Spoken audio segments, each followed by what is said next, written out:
Yeah, hey, thanks for coming. This talk is Videogame Selection Procedures for Experimental Research. I am April Tyack, I'm the co-authors of Peta, Wyeth, and Madison Klarkowski, and we are all affiliated with Queensland University of Technology. I guess we'll start with why I decided to write this paper to begin with, or why I kind of came to this problem at all. I was starting my PhD and trying to plan out my own experimental studies, and get to the part of study design where you're like, oh, well, what video game will I pick? And, which will give me the best odds of success in the sense of being able to correctly evaluate my hypotheses. And then the next natural question is, well, how are other people doing this? How do people generally do this in the field? I didn't find a whole lot of information in the sense that there are not a lot of existing methods for video game selection, right? There is this method cited here for event-based research, for example. The differences between what they are doing and what I'm doing is such that it seemed impractical to adapt that. And then there's also, a decent number of papers, like the one cited there, that actually have fairly detailed, or they spell out their actual selection processes or their criteria and so on. But I didn't find anything that was kind of stood out as being immediately usable. And this is really an important thing for PX research, especially because we're working with experience, a kind of naturally ephemeral and intangible concept, and concepts that we can't measure directly or without some degree of error, so we're always kind of working with language to some extent, especially when we're reporting as well. I see the video game selection process and how you report on that as kind of an elaboration of how you understand conceptual definitions and how you understand the theory that kind of forms the foundation of your own practical experimental work. Maybe again, more practically, the amount of time it takes to run an experiment kind of makes your stimulus really important. You don't want to, obviously, you don't want to get to the end and then think, oh, actually, no, these two games are confounded in some way, and now I need to add a covariate to my stats, which makes them terrible, Because I wasn't adapting any, or because this work wasn't based on any particular theory, I did want to, we did apply a lot of existing work in the methods presented here. Existing theories and frameworks are kind of used as structure, and then of course there's decades of video game research, whether it's called PX research or not, is kind of beside the point. That it seems kind of absurd not to make use of at this point. Again, coming back to the experiential aspect of video games, and maybe even the weirdness of video games themselves, it seemed counterproductive to have a method that gives you a defined endpoint where you say, this is the game, this is the one perfect game that will gives me the best odds of success. A method that we write down on paper cannot really do that. So it seemed like a short list of plausible, this is the ballpark we're considering, seems like the best approach. And then on this last point, cut as many unsuitable games from consideration as possible. This kind of refers to this stat. This came out a couple weeks ago. Steam Spy may not exist any longer. I'm not sure what they're doing, given that Steam is making changes to privacy settings. In any case, Steam, the biggest PC store DRM service, almost 40% of all the games released on Steam in 2017, almost all of the games released, the games released in 2017 on Steam comprise almost 40% of the total number of games on Steam ever. And that is a massive amount, even if we consider only the latest and greatest, opinions vary, games to consider. If we only consider the technological and design cutting edge as the sample for video game selection, we still got a lot of games. And there's an absurd number of games to sift through, potentially, if that is how you approach the subject. But this first method really does get at that. So it is based on an existing framework, the video game metadata schema, VGMS, which is based on user-centered principles. And it's designed to support video game archival curation. It's made by researchers who are in that area. But I think they've also presented at CHI for one reason or another. So it's basically a list of game characteristics or series characteristics or network elements. There are a lot of categories. Some of them are not necessarily relevant, but that depends on your study as well.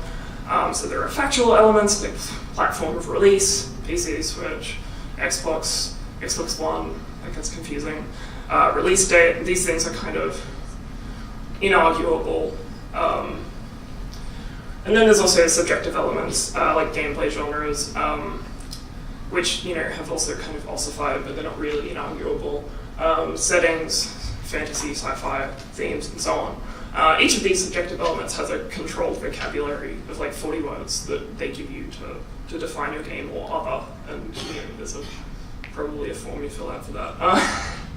And then the important thing is that both categories, all of them are things that are listed in existing game databases. So for the actual paper, the database I used was on Game Facts, Game FAQs, if you're a cop. And it becomes really easy to kind of narrow a search based on the kind of criteria you define from, in this case, existing PX research that, there's work on genre and quality, for example, which I could turn aside, but kind of quality, inverted commas, that kind of makes it easier to get to a shortlist that is based on existing PX empirical research. So quality we have here also because obviously a database can't really, well, unless it's linked to Metacritic, it can't actually contain kind of temporal aspects like reviews. But numerical measures of quality have been used before in existing research, and also are linked to usability in some studies as well. So we find it helpful and pragmatic to apply that as well.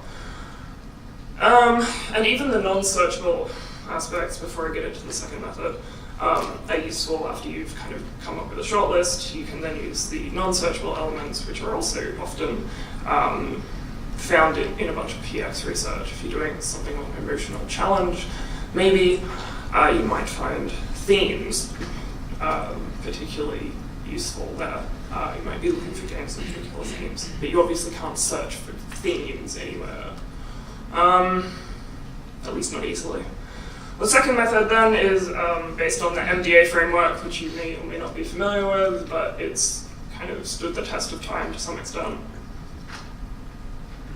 MDA stands for Mechanics, Dynamics, Aesthetics, and it was kind of created with the intention of giving developers a way to get in the mindset of players who, at the time the paper was written at least, just was argued that they approach games from diametrically opposite places, and that it's hard for developers to get inside players' heads. That part is certainly still true, but so mechanics then are kind of like game components or game elements, things that are in the game or that are afforded by the game. Avatar control, movement, camera control, building schematics. Dynamics then are player behaviors or interactions with the game. So a game with avatar control and camera control might have dynamics of infiltrating or stealth.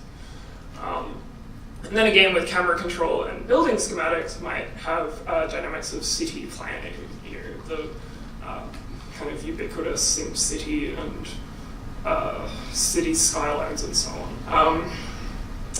And then aesthetics are not really in the kind of art, the usual way that it is used in art, but it's more like emotion or response or experience and stuff like that. So a game about infiltration might have aesthetics of tension and relief, which alternate depending on the game state.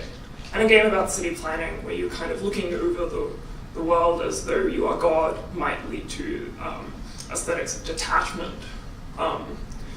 unable to see the individual lives of your citizens. I kind of highlight that this method is way more useful if you have a lot of first-hand experience as a player, or with video games in general, because you have to be able to make the kind of imaginative associations between each of the three, and also then to come up with games that suit the criteria that you create. So there are both examples that are listed in the paper. This one, the MDA, seems more relevant to, more usefully described in speech, I suppose. So if we have this example study where the aim of repairing frustrated mood in a two-factor model of affect, frustration is negatively valenced and high arousal. It's a state that is, we all know what frustration is. In mood management theory, then, if we take that as our defining theory for this imaginary study, we would then want a game to largely induce feelings of positive affect and low arousal. So then to get to this anti-frustration game, we might start with aesthetics of gentleness, progress, accessible challenge. We should point out that this example is one of many ways that you could go about doing this. It's an example, it's not the. But each of these aesthetics kind of works. It's either, so gentleness is kind of lower arousal, yeah, it's kind of, it's associated with like slow pace or light touch, so on. And then progress and accessible challenge are really necessary or very convenient ways to make people feel good, to induce positive affect. And then this reference here is actually for a study that did the opposite. So they made a game that was designed to be frustrating by making progress, making it impossible to like progress for certain periods or to disrupt their progress seriously. So then going through dynamics for each of these, dynamics of gentleness might involve engaging with others without violence, non-violent interactions. But these are from the player's perspective, these are behavioral phrases, so, and also recovering from mistakes. You'll also notice that these are quite broad, and that's because we're kind of brainstorming for games at this point. We're not starting from a list of games that do exist, that we know exist, that the internet says exists. And, but instead we're starting from what we understand about games and what games we understand to exist. So we have to be a bit open, though you could certainly do this otherwise, I suppose. Dynamics of progress then, from the player's perspective, what is required to feel like you are progressing? Or, I mean, you have to be able to act, and to act doing something that you feel is, useful or meaningful or like effective. And then also to be able to see that you are doing something, you have to see the results of your action. That's fairly basic. And then dynamics of accessible challenge might involve adapting to control mechanisms. Again, this is from the player's perspective. It's kind of like this idea of the game being able, you can just pick up and play it. So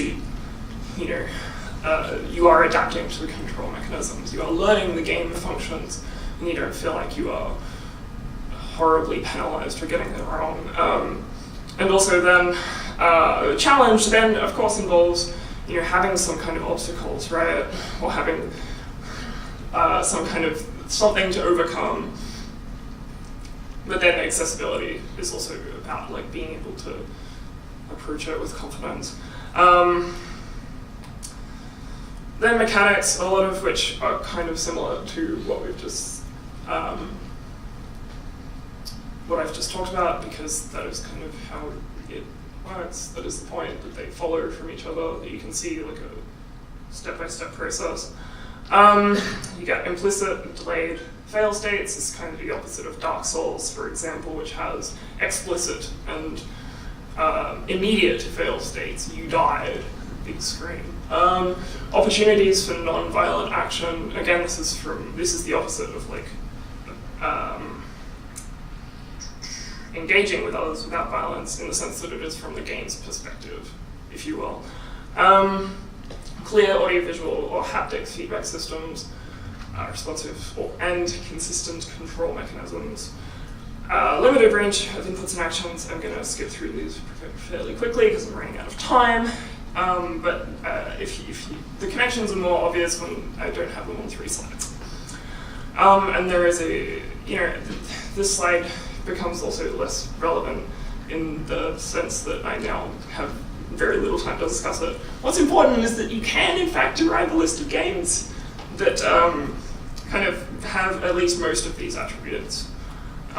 In closing, then, both of these methods are really more interested in how the video game works, to the video game's role in the relationship of player experience, player and game. And that's just because we can't really, thankfully, we can't really control players,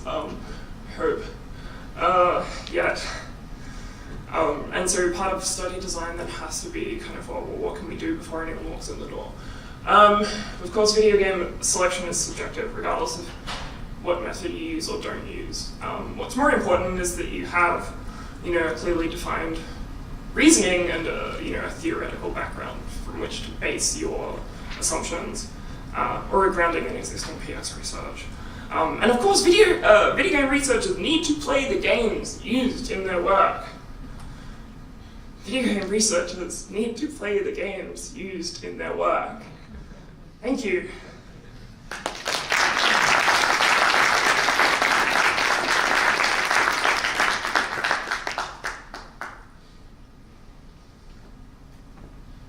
Any questions?